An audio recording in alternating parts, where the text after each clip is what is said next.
Mulai 1 Julai ini, kerajaan tidak lagi memberi subsidi kepada penternak, sebaliknya menyalurkannya kepada rakyat yang memerlukan, terutama golongan B40.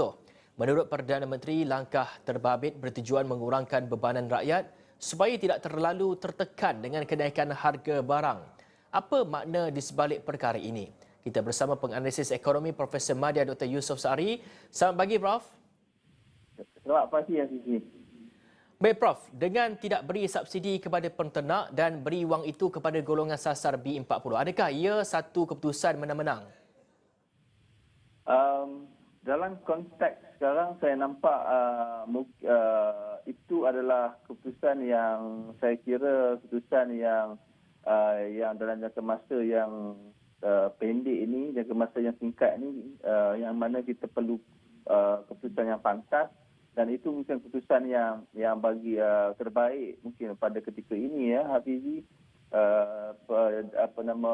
Reasonnya ataupun justifikasinya kenapa saya terlihat walaupun terdahulu kerajaan telah umumkan untuk beri subsidi kepada penternak, subsidi ini seolah macam tidak mendapat sambutan sangat dari penternak disebabkan oleh beberapa perkara. Saya rasa mungkin penternak tidak ada, kurang bermotivasi disebabkan oleh mungkin wujudnya birokrasi tertentu yang menyebabkan ini akan mengganggu pengeluaran di ladang. Yang kedua, mungkin faktor subsidi ini adalah satu perkara yang boleh memberi kesan hirutan, distortion, yang mana mungkin pengusaha tidak dapat melihat, peladang tidak dapat beroperasi pada kapasiti yang sebenar dari segi perspektif ekonomi. Dari satu sudut rakyat pula, memberi cash itu adalah lebih mungkin pada ketika ini lebih baik kerana harga barang kalau kita lihat bukan saja harga ayam yang naik ya, harga barang lain pun naik. Jadi mungkin memberi dalam bentuk keuangan itu mungkin dapat memberi pilihan kepada rakyat untuk menggunakannya bagi memastikan mereka membuat peruntukan untuk perbelanjaan mereka. Tapi isu besar kat sini, isu yang kalau diberi tunai ini seperti isu yang 2-3 tahun lepas kita dah bincangkan lama juga di awal pun ya, iaitu bagaimana untuk kita mengenal pasti siapa yang layak dapat dan siapa yang tak layak dapat. Kita bimbang akan ada yang patutnya layak dapat bantuan, dapat tunai itu tapi tidak dapat Hafizi disebabkan oleh beberapa faktor, contohnya mungkin ketiadaan data yang eksklusif ataupun mereka ini tidak berada dalam sistem.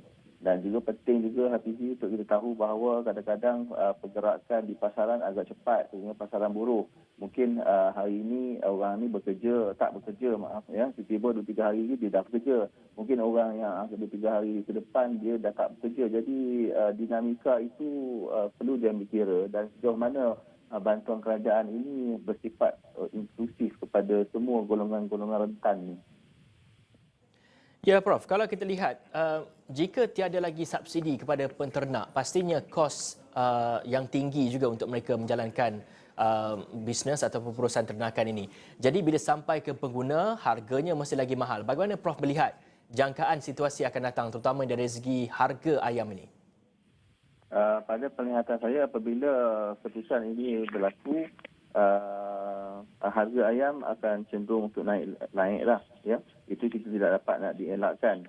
Mungkin kenaikannya itu tidak seperti tinggi seperti yang kita jangkakan, kerana pada fahaman saya kerajaan juga telah memberikan peruntukan kepada agensi-agensi kerajaan yang berkait dengan makanan ni ya, dan juga pertanian untuk membantu pengusaha. Jadi kalau kita ambil kira kesan ini, mungkin ia sedikit sebanyak lah saya nampak mungkin akan mengurangkan tekanan kepada peningkatan harga ayam dan juga harga barangan.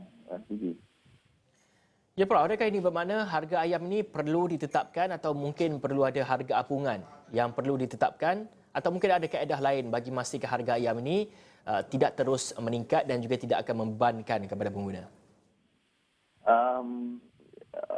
Situasi ini agak sukar pada ketika ini ya. kalau kita berpandangan nak mengadakan harga ceiling, kita dah cuba lakukan tapi hasilnya tidak berapa memberi kesan saya nampak. Kalau kita apungkan, itu adalah nampaknya akan ada lebih banyak peladang akan mengeluarkan ayam kerana harga lebih tinggi. Tapi dalam masa sama, bila harga lebih tinggi ini, ia akan memberi impak kepada isi rumah, terutamanya mereka yang berpendapatan sederhana dan berpendapatan rendah. Jadi bagaimana untuk kita menyantuni mereka ini? Mungkin dari satu perspektif, kerajaan perlu juga menggalakkan lebih banyak pengusaha ayam dari peringkat domestik.